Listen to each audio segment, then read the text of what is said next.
Don't worry. Don't worry. Honorable Millie, I hope you're not directing your messages at me. Yeah, but you have children in so far. Yeah, but nobody stops you from getting children even by now. God has stopped me from getting Honorable Speaker, Honorable Kaluma, please do not exchange with the Honorable Millie. I thank you. I've just given you an opportunity so that you can make your comments on it, because I know that you also have interest in this but don't subject. allow me to be blackmailed emotionally. Ladies and gentlemen of Entertainment East Africa, this is not fair at all. Homa Bay Town Member of Parliament Peter Kaluma, who has been involved in goonism, his name has been mentioned several times in maiming and also paying goons to attack leaders and also the opposition in Luo Nyanza and in Migori County, has told off Millie Odhiambo, alias Bad Girl, that nobody has stopped her from having children. Remember, Millie Odhiambo, Bad Girl, has an issue, healthy issue of having children. For your information, Millie Odhiambo has no kid, has no children so far, but she is railing off the former co-wife's children. Yaani mume wake alikuwa ameoa na walikuwa washazaa, hao watoto ndio analea sasa. Kumbuka kwamba walikosana, mume wake alikuwa amekosana mke wake, ndiposa akamua Millie Odhiambo. Sasa hao watoto ndio analea.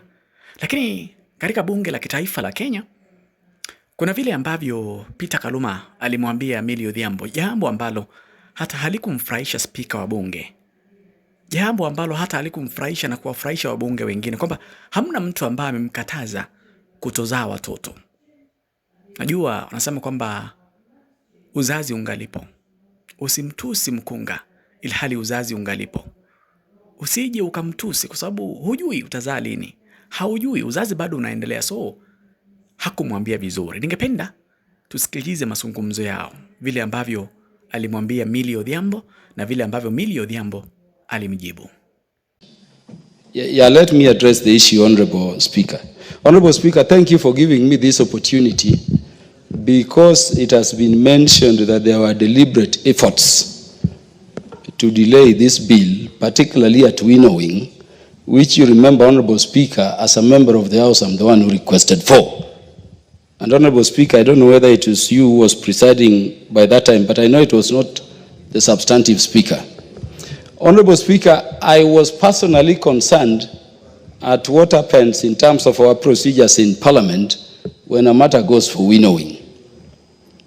And Honorable Speaker, this is important for me that we mention it, because you remember in the morning I said it is Honorable Millie who has been frustrating progress with this bill contrary to our presentations before this House. Honorable Speaker, my understanding of winnowing is that clause by clause in a bill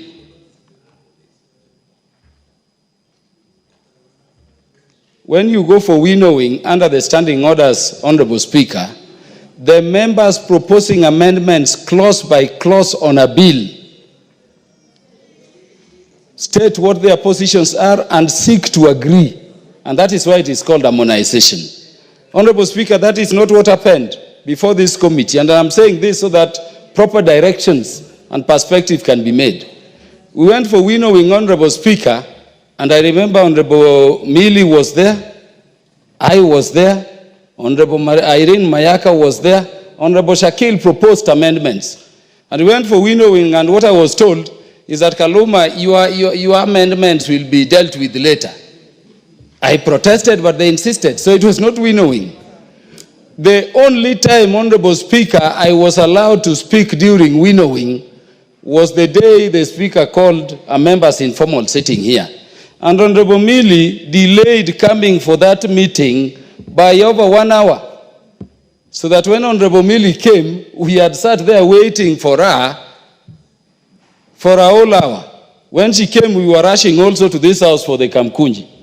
But in that less than 1 hour we sat, Honorable Millie will confirm to you that we covered up to clause 13. And we were able to persuade one another.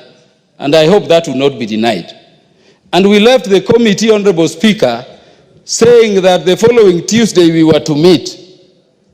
When I came to this house that very afternoon, I approached the speaker there, and that is when I was told that very afternoon that by the following day, I was to accompany the legislative caucus, which we all know, on a trip to South Africa to deal with issues of the House, including the amendments you've seen being proposed. The first person, Honorable Speaker, I informed of the idea that I would not be available on the meeting we are the ones who had enforced, was Honorable Millie sitting there when I left the speaker. And I said, you know what, I'm told I'm traveling out of the country tomorrow. Let us agree on a day we can come and finish. And we were moving towards finish. Honorable CNN was there. When I came, Honorable Speaker, Honorable Millie went to the committee on Tuesday. I also informed the committee clerk and the chair of the committee. Honorable Millie went to the committee, having been informed by me of that intervention, and Honorable Millie insisted that the matter had to be proceeded with anyway. I came back, Honorable Speaker, and I took the matter stride. I said we would proceed before the House. And Honorable Speaker, I agreed to proceed. This is critical because my reputation is being attacked on something I'm approaching in good faith. I came to this House. When a matter goes for harmonization under the standing orders, there should be a report from the committee. And the committee reneged on everything we had agreed on up to clause 13. I didn't mind. I said, let us proceed. When we began, Honorable Speaker, you were in this House. The other members of the panel and the people representing the Speaker were here. We proceeded very well. Why should we be in a situation where, despite proceeding, we are being now blackmailed? Honorable Speaker, let me say this. Wind up now. Let me say this as I wind up. When we enact laws in this House, we enact them for the country. Millie is my niece. I've said that times without number. But Honorable Speaker, I will not allow a wrong thing to pass because of emotional blackmail. Let me say that there is nothing stopping anybody from going for surrogacy if they want. Honorable Shakil, got children here that way. So let us avoid a situation. No, Honorable Speaker, Speaker, do not go personal let on this us subject. avoid a situation where people bring bills here and then they emotionally blackmail members to just pass them. I'm saying, Honorable Speaker, that give us directions. I've been in the House since morning to transact this bill. I've even missed a trip I was to go to Paris and Madrid because this bill is on the order paper. The directions I seek, which I thought Honorable Millie would seek, is that are we proceeding or not? So that we can plan other matters. But let us not be blackmailed. I think you have made your point. About surrogacy and other things which other people can still go for. I thank you, Honorable Speaker. You have made your point. Honorable members, I do not know whether to allow this debate because it is extremely sensitive and there are, if it is,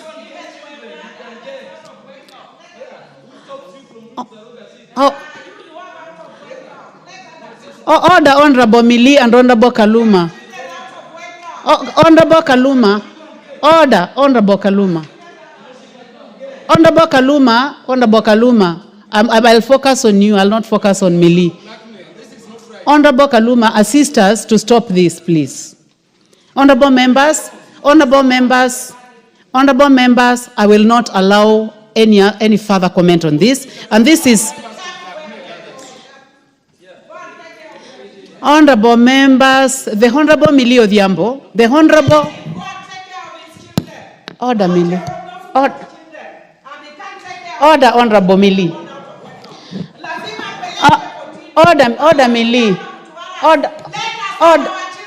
Order, Millie. Order, Honorable Millie Odhiambo. Honorable members, the Honorable Millie Odhiambo approached the House Business Committee on the subject matter of this bill, and this bill was listed this morning and the afternoon. That means that the House Business Committee has goodwill on the subject matter. Honorable members, as you may notice, the chair is not in the House and the vice chair is not in the House, and most of the members of Health Committee are not in the House. We have not lost it all. It is still available in the afternoon. However, Honorable Millie, it is important to note that there is a possibility of losing most of the amendments, especially without the chair and without a person who has been designated to prosecute. So it is a balance that has got to be done by you, both you as a mover and the House leadership. So, honorable members, I would like to just say that this bill is still listed in the afternoon and end it at that point. Thank you, honorable members. Next order.